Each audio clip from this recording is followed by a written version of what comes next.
ਦੇ ਨਹੀਂ ਮੈਨੂੰ ਗੈਰ ਦੇ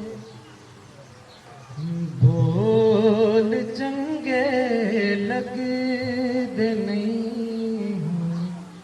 ਗੈਰ ਦੇ ਬੋਲ ਚੰਗੇ ਲੱਗਦੇ ਨਹੀਂ ਹੁਣ ਗੈਰ ਦੇ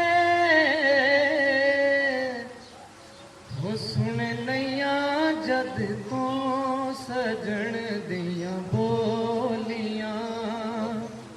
ਸੁਣ ਲਈਆਂ ਜਦ ਤੋਂ ਸਜਣ ਦੀਆਂ ਬੋਲੀਆਂ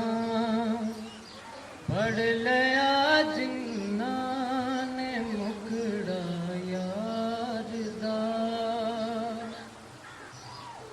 ਪੜ ਲਿਆ ਜਿਨ੍ਹਾਂ ਨੇ ਮੁਖੜਾ ਯਾਰ ਦਾ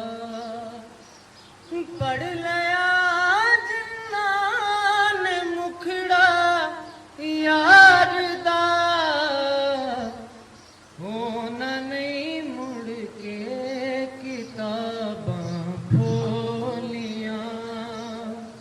ਉਹਨਾਂ ਨੇ ਮੁੜ ਕੇ ਕਿਤਾਬਾਂ ਖੋਲੀਆਂ ਪੈਰ ਪਾਇਆ ਇਸ਼ਕ ਦੇ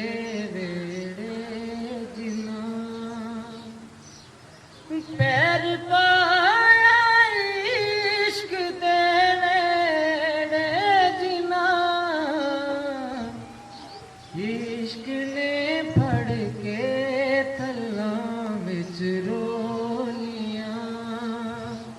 ਇਸ਼ਕ ਨੇ ਫੜ ਕੇ ਥੱਲਾਂ ਵਿੱਚ ਰੋ